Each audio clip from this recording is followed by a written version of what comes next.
Assalamualaikum warahmatullahi wabarakatuh. Perkenalkan, nama saya Rahmat Catur Wibowo, dosen program studi Teknik Geofisika, Fakultas Teknik, Universitas Lampung. Pada kesempatan ini saya akan menjelaskan tentang mata kuliah Geologi Minyak dan Gas Bumi atau Geologi Migas, yang mana merupakan mata kuliah wajib dengan bobot 2 SKS teori yang tersedia pada semester genap, khususnya semester 4. Capaian pembelajaran mata kuliah ini adalah mahasiswa diharapkan mampu mengevaluasi geologi minyak dan gas bumi sebagai suatu sistem dengan rincian sebagai berikut. Yang pertama, mampu menjelaskan konsep dasar geologi migas. Kedua, mampu menjelaskan definisi sistem migas termasuk elemen-elemen dan prosesnya dan tahapan eksplorasi migas. Yang ketiga, mampu menjelaskan struktur cekungan sedimen berdasarkan konsep lempeng tektonik. Yang keempat, mampu menjelaskan pengertian batuan induk serta kualitas dan kuantitasnya. Yang kelima, mampu menjelaskan pengertian porositas dan permeabilitas reservoir. Keenam, mampu menjelaskan pengertian batuan penyekat. Ketujuh, mampu menjelaskan konsep migrasi migas. Kedelapan, mampu menginterpretasikan batuan induk berdasarkan konsep lempeng tektonik dan klasifikasi cekungan sedimen. Kesembilan, mampu menganalisa cekungan sedimen berdasarkan karakteristik batuan induk. Kesepuluh, mampu menginterpretasikan karakteristik reservoir dan mekanisme penjebakan. Kesebelas, mampu menganalisa cekungan sedimen berdasarkan karakteristik reservoir dan mekanisme penjebakan. Mata kuliah ini mencakup secara garis besar tentang sistem petroleum yang meliputi aspek batuan induk dan pematangan, aspek migrasi hidrokarbon, dan aspek reservoir serta pemerangkapan. Latihan-latihan yang bertujuan akademis dan praktis juga diberikan dalam kuliah ini. Contoh-contoh sistem petroleum yang ada di Indonesia dipaparkan sebagai model. Adapun materi pembelajaran mata kuliah ini adalah yang pertama, konsep dasar geologi migas, sistem migas, struktur cekungan sedimen, batuan induk, reservoir, batuan penyekat, migrasi migas, mekanisme penjebakan, dan geologi migas Indonesia.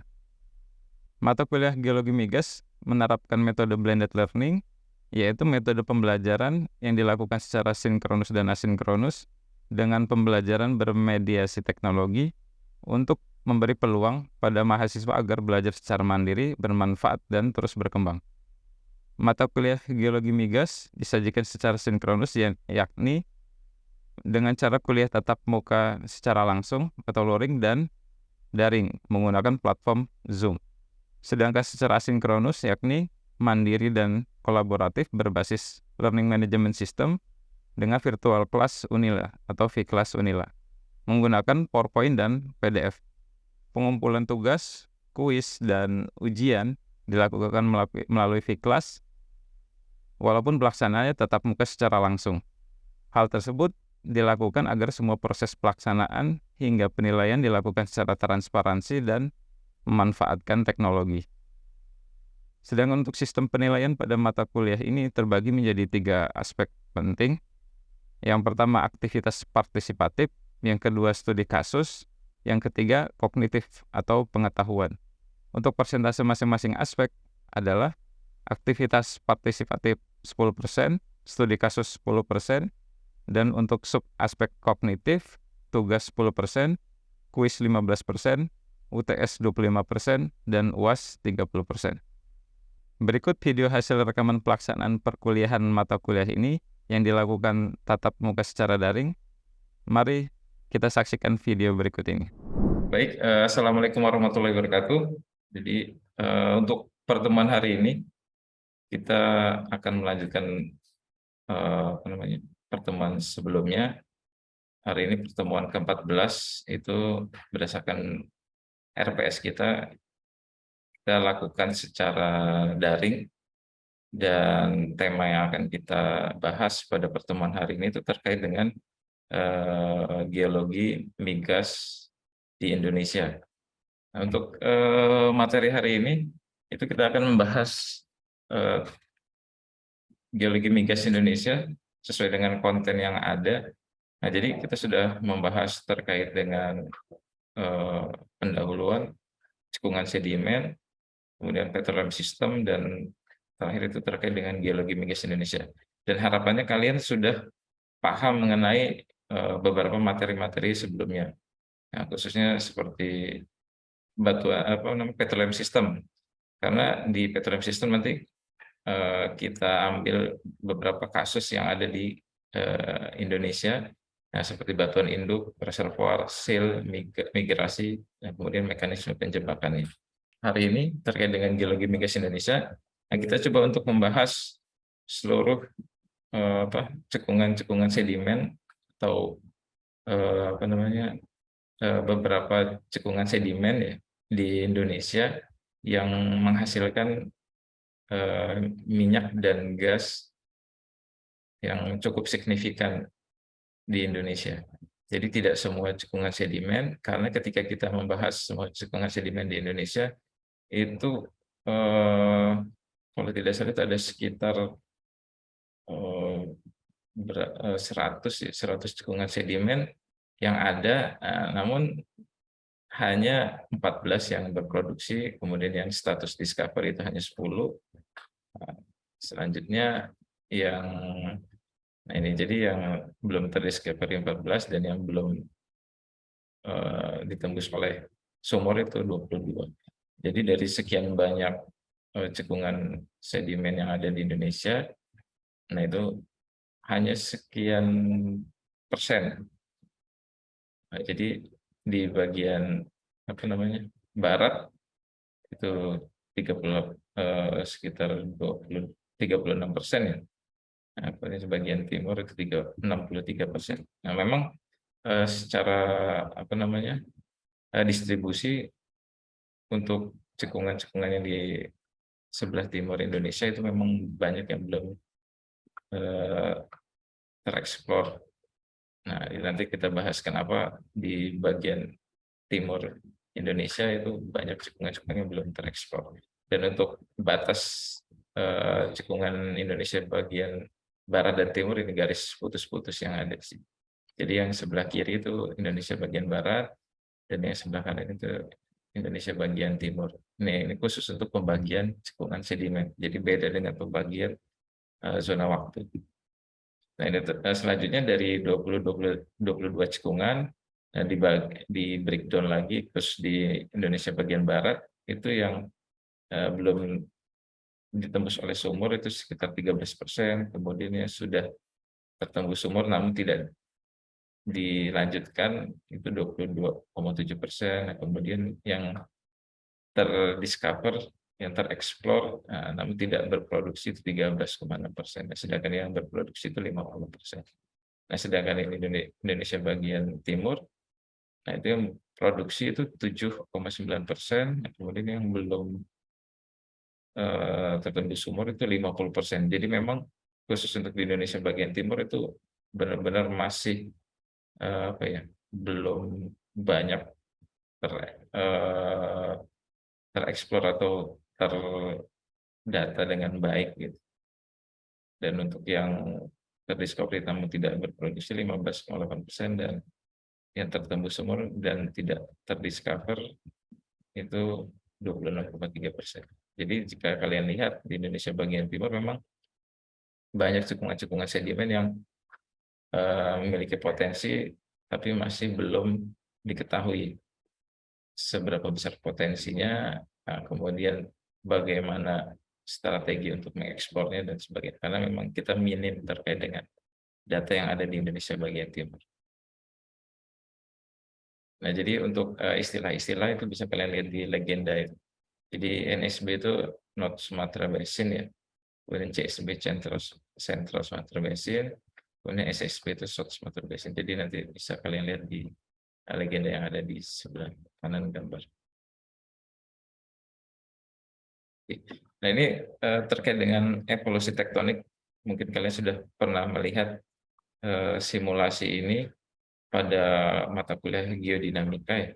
Nah, ini saya coba untuk menampilkan kembali terkait dengan evolusi tektonik, yang mana evolusi tektonik ini berkaitan dengan petroleum system yang ada di Indonesia khususnya. Jadi ini sebenarnya simulasi ini itu global, skalanya. Nah, namun ini saya zoom khusus di Indonesia aja. Dan simulasi ini dilakukan oleh Robert Hall ya, di tahun 2022 dan dimulai dari tidak salah dari tersier. Nah, jadi dari tersier sekitar 50 juta tahun yang lalu. Nah, jadi bukan dari Precambrian, ini dari tersier yang ada di sini. Nah, ini recent satu, dan kembali ke 55 tersier dari Paleocene. Dan jika kalian lihat evolusi tektonik di Indonesia itu dipengaruhi oleh beberapa event ya, khususnya 3 event itu terkait dengan abduksi yang terjadi di India ya, kemudian dorongan dari si Australia, nah, kemudian nanti ada dorongan juga dari Pasifik yang ada di sebelah kanannya. Nah, jadi 3 event penting ini yang mempengaruhi evolusi tektonik yang ada di Indonesia. Nah, jadi dorongan yang dilakukan oleh lempeng India yang di sini, yang kemudian terjadi abduksi. Nah, itu membuat Sundaland ya, Sundaland ini bergerak. Nah, kemudian berbarengan juga dengan lempeng Australia. Lempeng Australia mendorong sehingga Sumatera atau Sundaland itu berputar.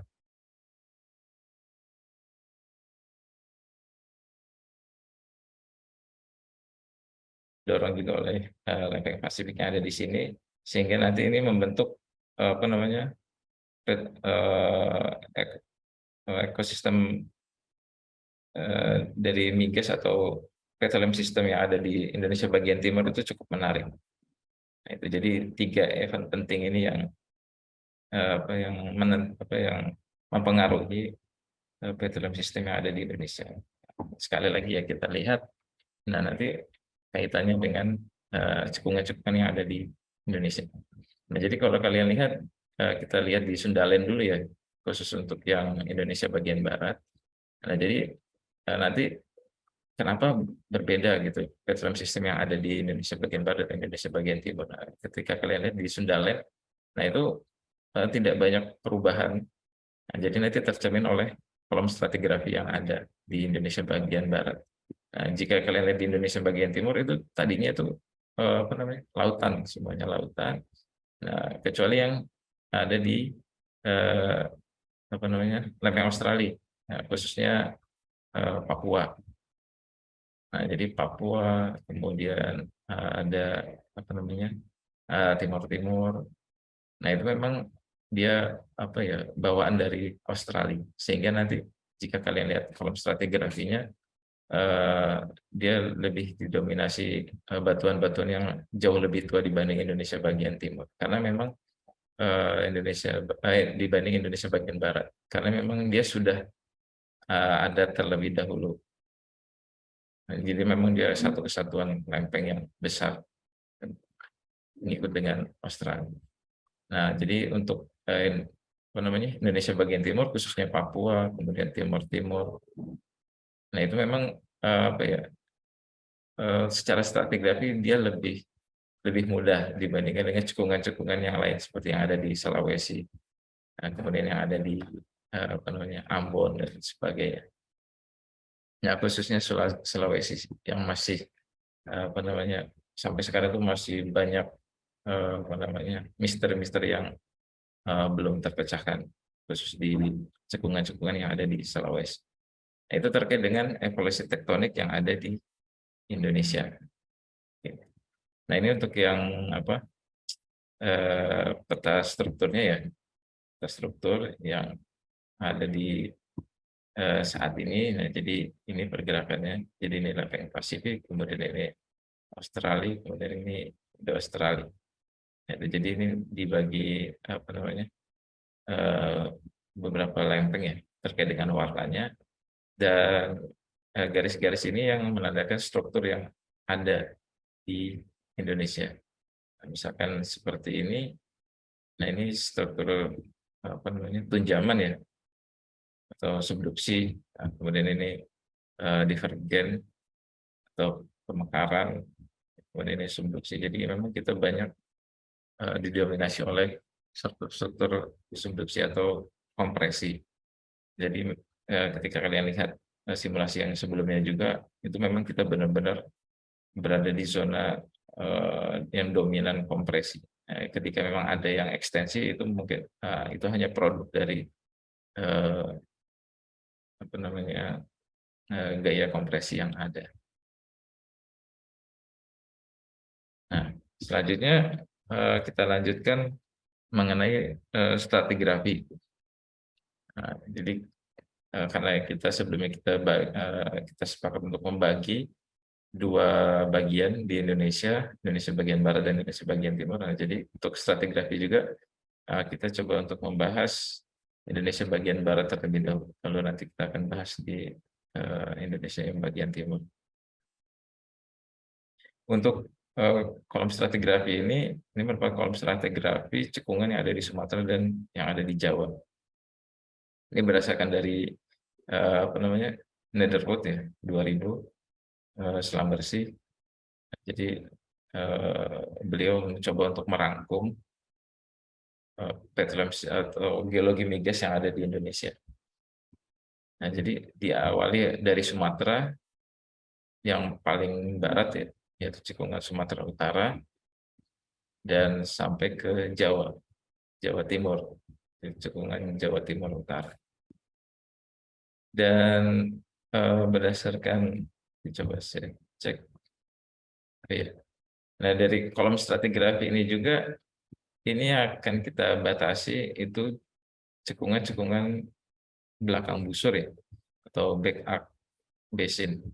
Nah, jadi nanti ada beberapa pembahasan sedikit terkait dengan cekungan busur depan. Nah, kenapa ketika kita membahas cekungan sedimen dan kita kaitkan dengan migas, itu banyak dibahas mengenai cekungan busur belakang dibanding cekungan busur depan. Nah, itu nanti kita coba bahas kenapa banyak yang dibahas itu cekungan busur belakang dibandingkan busur depan. Oh ya, sebelumnya ada yang tahu kenapa di Indonesia itu banyak migas-migas yang ditemukan di cekungan busur belakang dibandingkan dengan cekungan busur depan? Silakan, ada yang tahu? Izin Pak, Oh iya, mungkin dari silakan. yang Mas mungkin Jeda. sepemahaman saya gitu Pak ya. Waktu dulu belajar geodinamika itu diajarin kalau yang apa back arc itu emang indikasinya emang lebih banyak ke migas gitu Pak. Sedangkan yang bagian fore arc atau yang bagian depan itu lebih banyak kayak batu bara atau segala macam tentang pertambangan gitu Pak. Dulu seingat saya waktu geodinamika diajarkan seperti itu. Mungkin dikarenakan migas itu kan ini Pak ya, bermigrasi, jadi mungkin reservoirnya lebih banyak di arah sana mungkin Pak. Oke, ada yang lain? Terima kasih, Mas Saya Zida. Pak, menjawab Pak. Silakan. Kalau menurut saya Pak, dari yang dipelajari itu kan Pak, kalau for arc itu kan dia lebih dekat ke sesarnya gitu Pak. Jadi daerah-daerah di for arc itu dia batuannya nggak sempat kayak matur gitu Pak, nggak sempat matang dulu sebelumnya di minyak atau gas gitu. Jadi yang di belakang itu kan dia jauh dari sesar ya Pak, jauh dari pergerakannya. Jadi Iya. sempat matang dulu Pak di belakang itu Pak. Kalau menurut saya itu kenapa di cekungan belakang itu terdapat hidrokarbon yang banyak, itu karena di cekungan belakang itu terletak di busur vulkanik. Nah, karena itu cekungan itu banyak hidrokarbonnya, Pak. Oke, terima kasih Mbak Misa dan semua yang sudah mencoba untuk menjawab. Nah, jadi terkait dengan kenapa cekungan busur belakang itu lebih banyak ditemukan migas, khususnya di Indonesia yang dibandingkan dengan cekungan busur depan. Karena yang pertama, lihat atau dengar saat materi petroleum system ya, khususnya di batuan induk. Nah, jadi untuk batuan induk yang berkembang di cekungan busur depan itu sangat sedikit, atau kekayaan material organiknya itu sangat terbatas. Dikarenakan ya memang di cekungan busur depan itu gaya-gaya tektonik itu banyak berperan gitu. Jadi syarat-syarat untuk terbentuknya material organik atau terendapkannya atau terawetkannya material organik itu memang sangat terbatas atau sangat sedikit. Nah, sehingga dari batuan induknya saja itu sudah sedikit untuk menghasilkan migas. Nah, begitu juga nanti terkait dengan elemen-elemen dalam sistem yang lainnya. Nah, khususnya proses terkait dengan generasi, kemudian migrasi, dan selanjutnya terakumulasi. Nah, jadi untuk migrasi juga karena memang dia berada di zona tektonik yang aktif atau yang sangat aktif, khususnya kompresi. Nah, jadi itu mempengaruhi terkait dengan tingkat kematangan.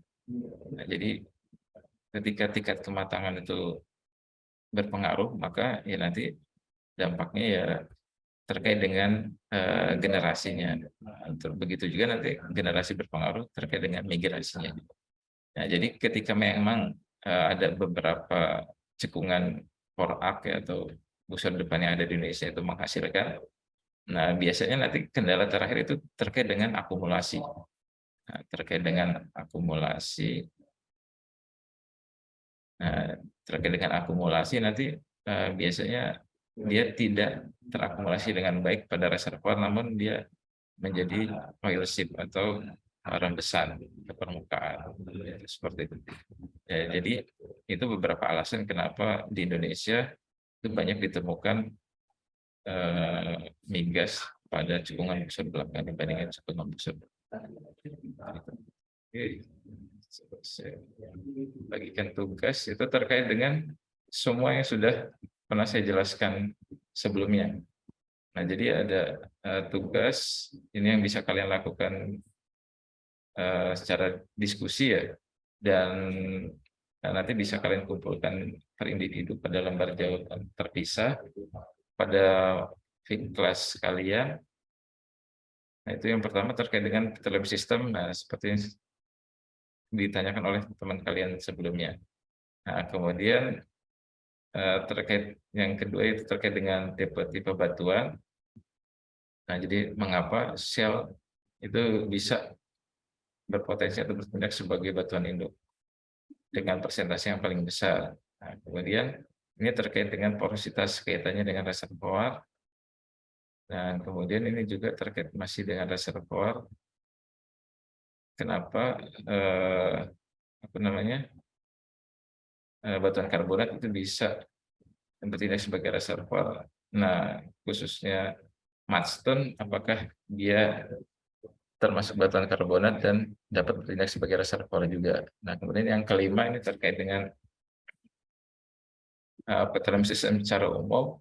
Jadi ketika kalian punya informasi seperti pada tabel 1, nah kalian disuruh menentukan lokasi sumur yang tepat untuk dilakukan pengeboran itu berada di mana.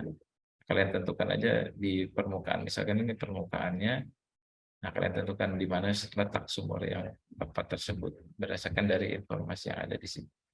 Nah, nanti kaitannya atau acuannya itu berupa formasi yang ada. Jadi ada 5 soal, itu bisa kalian kerjakan dan kalian kumpulkan di pertemuan berikutnya. Oke, nah untuk tugas, apakah ada yang belum jelas atau ingin ditanyakan, silakan. Cukup jelas, Pak. Oke, nah, jika cukup jelas nanti bisa kalian akses untuk soal di Vkelas dan kalian kumpulkan juga melalui Vkelas. Saya ucapkan terima kasih. Saya akhiri. Wassalamualaikum warahmatullahi wabarakatuh. Itulah cuplikan salah satu pelaksanaan perkuliahan dan penjelasan mata kuliah geologi migas yang saya ampu. Semoga bermanfaat dan terima kasih atas perhatiannya. Semoga kita semua selalu diberikan kesehatan dan ilmu yang bermanfaat. Saya Rahmat Catur Wibowo, pamit undur diri. Wassalamualaikum warahmatullahi wabarakatuh.